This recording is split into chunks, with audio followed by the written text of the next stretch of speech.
फलस्त नगरे जातम, अर्थात फलटन में जिनका जन्म हुआ। जो ये फलस्त शब्द है, पुरातन काल में त्रेता युग में एक फलस्त नाम के ऋषि हुए। उस ऋषि के नाम से ही आगे जाकर इस शहर का नाम फलटन पड़ा। फलस्त नगरे जातम, अर्थात जिनका फलटन में जन्म हुआ। द्वारावत्यां निवासिनम्, जन्म होने के तकरीबन 37 साल के बाद 37 ईयर के बाद भगवान श्री चक्रपाणि महाराज जी द्वारका में चले गए। इसलिए हम जिस समय नाम का विस्मरण करते हैं उस समय द्वारावतीय अर्थात द्वारका में रहने वाले।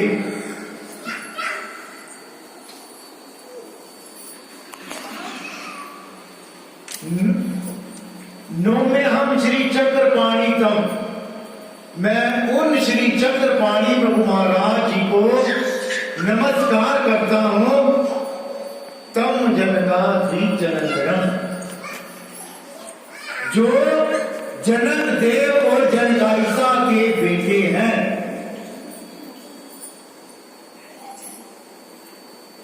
इस संसार के अंदर परमेश्वर, मैं बहुत बार इन 10 सालों में बता चुका हूं, प्रकार से अवतार धारण करते हैं। देखिए जो एक ब्रह्मनाथ दीदी को छोड़कर देखिए कौन बताने वाला है। परमेश्वर कितने प्रकार से अवतार धारण करते हैं। देखो तिलक लाके तैयार हो गए। बोलो बोलो, इधर बोलता जी, बोलो बोलो। हाँ ठीक है ठीक है, वेरी गुड। एक बार देखो इनके लिए क्लैपिंग। भगवान श्री चक्रधर स्वामी जी अपने श्री मुख से कहते हैं, गर्भाते स्वीकृति का पतिता ते दौड़ती, अर्थात या तो गर्भ से अवतार स्वीकार करते हैं या पतिता ते उठवती, अर्थात जो पड़ा हुआ है, जो गिरा हुआ है, जो इस संसार से जा चुका है, उसका भी अवतार स्वीकार कर लेते हैं। या दौड़ने स्वीकृति, दौड़ने अर्थात दौड़ा देना। जिस प्रकार बालक माता के पेट में आया हुआ होता है, वो चाहे 6 महीने का, 7 महीने का, 8 महीने का, परमेश्वर की इच्छा है उस बालक को वहां से निकाल कर देवता के सुख फलों में भेज देते हैं और वहां पर स्वयं अवतार धारण कर लेते हैं।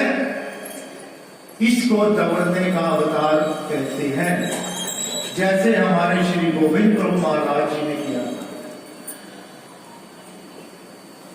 अब भगवान श्री चक्रपाणि प्रभु महाराज जी ने पलटन के अंदर जनक देव और जनकाइसा जी के घर में अवतार धारण किया। अवतार धारण करने के बाद इनका जो लालन पालन इनकी मासी ने किया, जिसका नाम था रामभाईसा। रामभाईसा के घर में रहते थे। 7 वर्ष की अवस्था में मुंजी बंधन के बाद भगवान ने वेदों का अध्ययन किया। वेदों का अध्ययन करने के बाद फिर भगवान ने अपना अवतार कार्य शुरू किया। कहते गूंगे को वाचा, अंधे को आंख और बहरे को कान। इस प्रकार भगवान की प्रतिदिन ये क्रियाएं हुआ करती थी। करते करते जिस समय भगवान जी जवानी में आ गए, उससे पहले का प्रसंग है, भगवान श्री चक्रपाणि महाराज जी के दो नाम हैं। हाँ जी, दो ही है जी। दो ही है। हाँ जी, ऐसे सिमरन जी के तीन है? दो है। सिमरन जी लोग पूछो। और देखो नम्रता जी कहते मैं बोला तीन है, दो ही है। केड़े केड़े हैं? हाँ, भगवान श्री चक्रपाणि प्रभु महाराज जी ने दो नामों का स्वीकार किया। पहला नाम श्री चक्रपाणि और दूसरा श्री चांगदेव। कहते हैं इन नामों का क्यों स्वीकार किया? दीदी ने तो बता देना, दीदी हर बार कथा में रहती है, जितने 9 दिन कथा रहती है 9 के 2 दिन नहीं रहते हैं।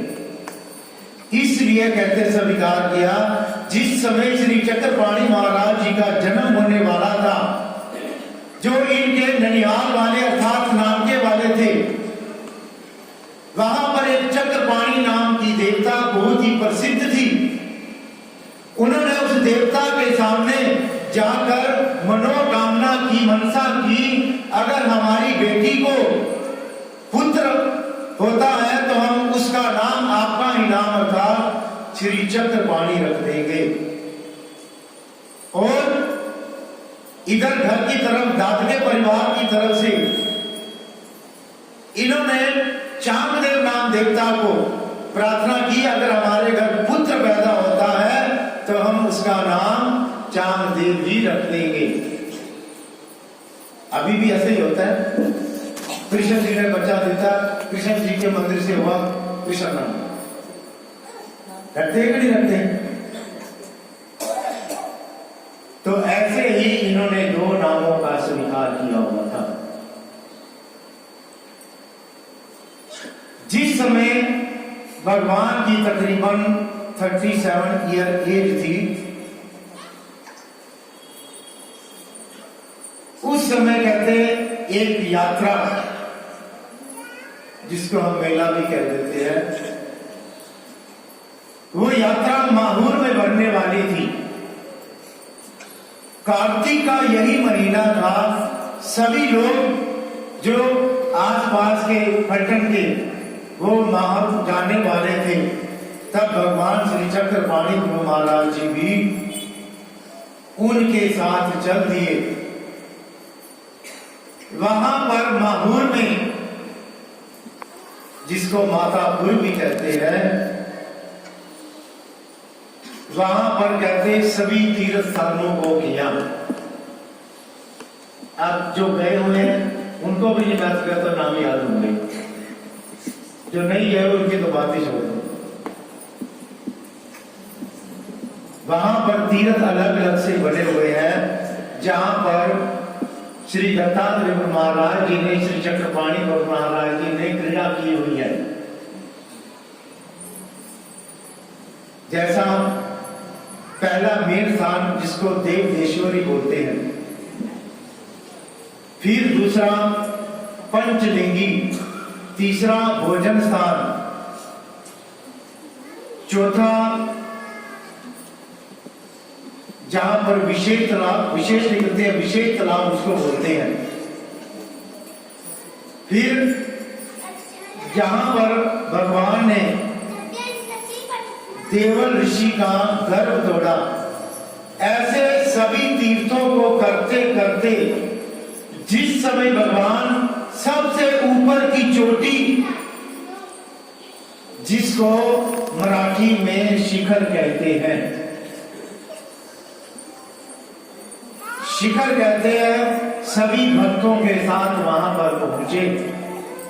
पहुंचने के बाद आधे लोग आगे की तरफ चल रहे थे, कुछ लोग पीछे की तरफ चल रहे थे।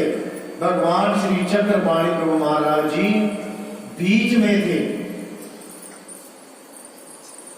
बीच में थे, इतने में श्री दत्तात्रेय प्रभु महाराज जी ने शेर का रूप लेकर जोर से दहाड़ मारी अर्थात जिस प्रकार शेर दहाड़ मारता है, जैसे ही दहाड़ मारी, जो आगे के लोग थे आगे भाग गए, जो पीछे के लोग थे वो पीछे ही भाग गए। केवल श्री चक्रपाणि प्रभु महाराज जी वहां पर खड़े रहे। फिर दत्तात्रेय प्रभु महाराज जी शेर के रूप में आए। वहां पर श्री चक्रपाणि प्रभु महाराज जी के सिर के ऊपर उन्होंने अपना पंजा रखा। पंजा रखने का मतलब भगवान श्री चक्रपाणि प्रभु महाराज जी ने श्री दत्तात्रेय प्रभु महाराज जी से वहां से ज्ञान शक्ति का स्वीकार किया। ज्ञान शक्ति स्वीकार दूसरे अर्थों में दोनों अवतारों का मिलन उस जगह पर, जहां पर दो अवतारों का मिलन होता है, उस स्थान को महास्थान कहा जाता है। हमारे लिए वो सबसे महास्थान के रूप में है। ऐसे करते करते भगवान वहां पर 6 महीने तक रहे। श्री चक्रपाणि प्रभु महाराज जी फिर वहां से भगवान द्वारका में चले गए। करते करते क्या हुआ, महादायिशा ने एक बार भगवान श्री चक्रपाणि महाराज जी से प्रश्न किया। क्या प्रश्न करती है? कहती, जी अनुताप तो कैसा? अनुताप अर्थात जो हमारे से गलतियां हो जाती हैं प्रतिदिन, कहते हैं उसके लिए प्रायश्चित अर्थात दुख अर्थात माफी कैसे होती है। तब भगवान श्री चक्रधर स्वामी जी ने कहते, अनुताप तो जोगरिया जा, अर्थात जो दुख जो ताप जो उसने भगवान से माफी मांगी जोगरा नाम के भक्त ने, ऐसी कहते आज तक भी किसी ने भी भगवान के सामने माफी नहीं मांगी, सॉरी नहीं की। कहते क्या हुआ, एक साहूकार था। अब पहले तो ये नहीं पता साहूकार किसको कहते हैं, किन्हों कहते हैं? हाँ, जो ब्याज पे पैसे देते हैं उसको साहूकार बोलते हैं। पुराने समय में क्या होता था, गांवों में या शहरों में जो पैसे वाला होता था, कोई सरपंच या उससे कोई तहसीलदार वगैरह है नहीं, पैसे वाले होते थे, लोगों ने ब्याज पे पैसे लेने, लोगों ने उसको बोला साहूकार। तो साहूकार लोगों को ब्याज पे पैसे देता था। फिर वसूली के लिए उसने अपने आदमियों को रखा हुआ था। जो लोग वसूली नहीं देते थे उनके साथ वो कैसे वसूल करके लाते थे, इस साहूकार को कुछ भी पता नहीं था। उसको तो अपने पैसों से मतलब होता था। एक बार क्या हुआ, इसके बहुत ज्यादा पैसे फंसे हुए थे,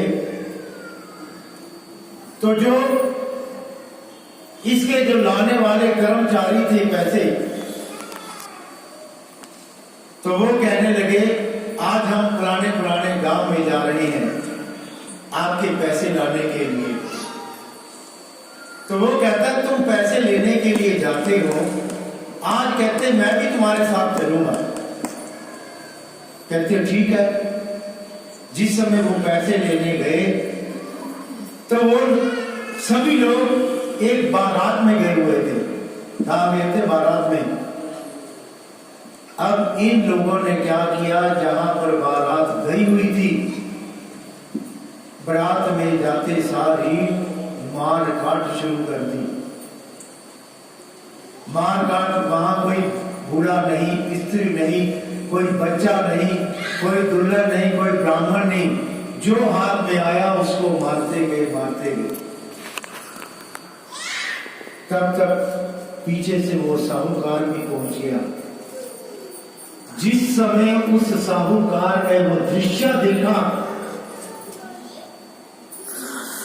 कहते हैं तुम आज तक लोगों से ऐसे वसूल कर लाते थे पैसे। उसके मन में इतना दुख हुआ, उसने एक दृश्य ऐसा देखा। कहते एक गर्भवती स्त्री थी, जैसे टाइम पूरा होने वाला होता है, उसने क्या देखा, आधा बच्चा बाहर पड़ा हुआ है, आधा अंदर की तरफ है, और सारी वो स्त्री खून से लथपथ हुई पड़ी हुई है। उस दृश्य को देखकर वो इतना पसीज गया, इतना पसीज गया, कहते मैंने आज तक ये कर्म किया। उस पश्चाताप के वो सीधे एक मोची के पास गया। मोची को कहता है, कहते आज तक इस जवान ने ही कहते ऐसे काम करवाए हैं। मेरे को क्या पता था मेरे आदमी ऐसे काम करते हैं, अगर ये जबान ही ना होती तो ऐसा काम ही ना होता। मोची को कहता है तू मेरी जुबान को ही सीख दे। पहले तो मोची मानता नहीं था, फिर इसके कहने पर उस मोची ने उसकी जुबान सील दी। सीलने के बाद उस दुख के कारण कहते 7 दिन 7 रातें चलता रहा। जिस समय वो द्वारका में पहुंचा, उस रात उसको सपना आया। कहते जोगरा तू जिस बात के लिए दुख कर रहा है वो तेरे पाप क्षमा हो गए हैं। जो वहां की अधिष्ठात्री देवता थी उसने स्वप्न में आकर बताया, तो ये स्वप्न में ही क्या बोलता है, मैं कैसे मान लूं कि मेरे पाप क्षमा हो गए हैं। तो कहते कल द्वारका में जिस समय तुम समुद्र के दर्शन करने को जाओगे, तो तुम्हारे को कहते द्वारका के जो पुराने कलश हैं, जो द्वारका डूब चुकी है, वो नजर आएगी। कहते ठीक है। अगले दिन ये वहां पर पहुंचा। भगवान श्री चक्रपाणि प्रभु महाराज जी की कृपा से, श्री कृष्ण महाराज जी की कृपा से इसको कलश नजर आए। इसका भगवान के ऊपर अटूट विश्वास बैठ गया कि वाकई मैंने जो पाप किए हैं अब तक वो क्षमा हो गए हैं। फिर उसने वहां पर श्री चक्रपाणि प्रभु महाराज जी के पास जाकर संन्यास लिया और बाकी के दिन वहीं पर व्यतीत करने लगा।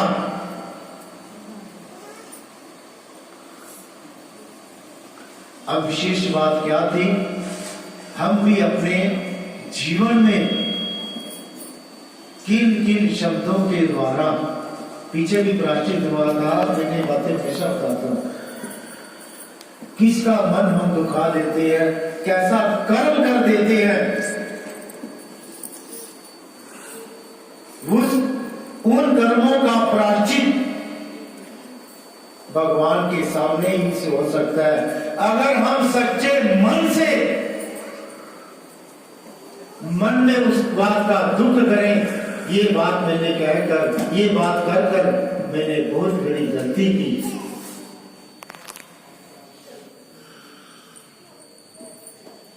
तो आपका क्षमा भगवान कर सकते हैं। श्री चक्रपाणि प्रभु महाराज जी जिस समय वहां पर रह रहे थे, भगवान का बोलबाला चारों तरफ था। एक दिन क्या हुआ, भगवान श्री चक्रपाणि प्रभु महाराज जी अपने आसन के ऊपर बैठे हुए थे। वहीं द्वारका में एक शिव जी का मंदिर था। लोग प्रतिदिन जल चढ़ाने के लिए वहां पर जाते थे। जिस रास्ते से जाते थे, जो मंदिर का द्वार था वो बहुत छोटा था। उस द्वार के ऊपर ही एक बैल आकर मर गया। मतलब लोगों का मंदिर में आने जाने का रास्ता बिल्कुल बंद हो गया। लोग भगवान श्री चक्रपाणि प्रभु महाराज जी के पास गए, कहते ये बड़े चमत्कारी हैं, बड़े चमत्कार करते हैं, कहते चलो कहते इनके पास यही कोई हल निकालेंगे। श्री चक्रपाणि प्रभु महाराज जी के पास पहुंचे, भगवान से प्रार्थना की, भगवान ने प्रार्थना का स्वीकार कर लिया। भगवान ने क्या किया, केवल एक इतना छोटा सा पत्थर, मैं कहता हूं जितना बंटा होता है बंटे से भी छोटा, उतना पत्थर लिया। भगवान ने उस बैल को मारा। जैसे ही उस बैल को मारा, बैल अपनी जगह से उठा, बिल्कुल मंदिर के बाहर दूर जाकर फिर गिर गया।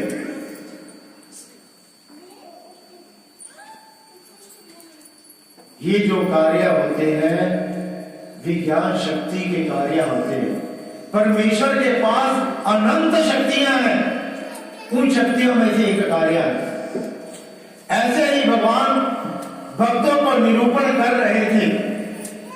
निरूपण करते करते भगवान ने क्या किया, अपने हाथों को दोनों हाथों को ऐसे मलने लगे।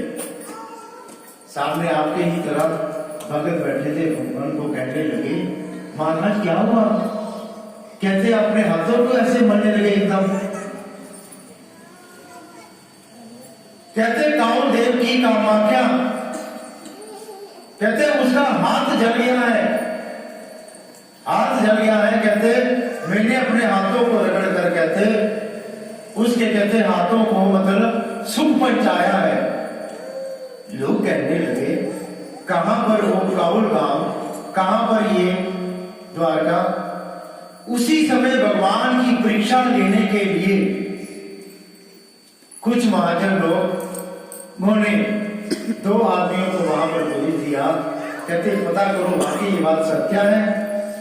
जिस समय वो लोग वहां पहुंचे, उन्होंने पता किया, कहते ये टाइम था, दोपहर का टाइम था।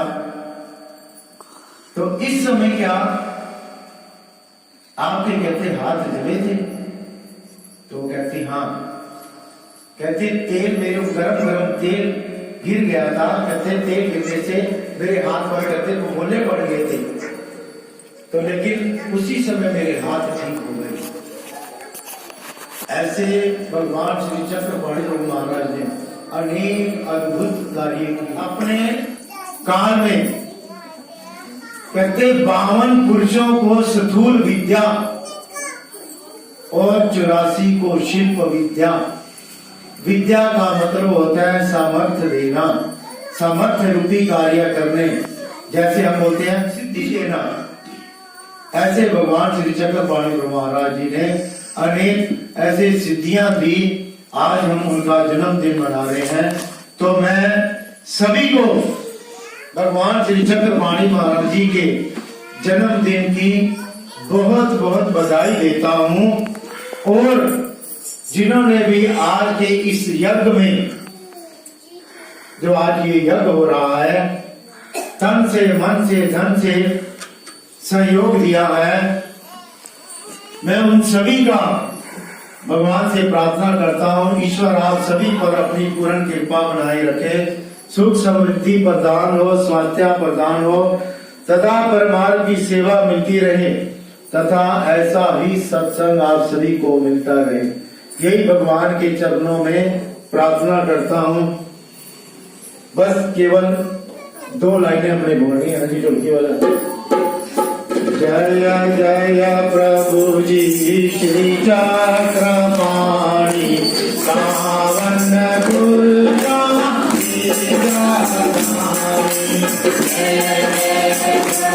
Thank you.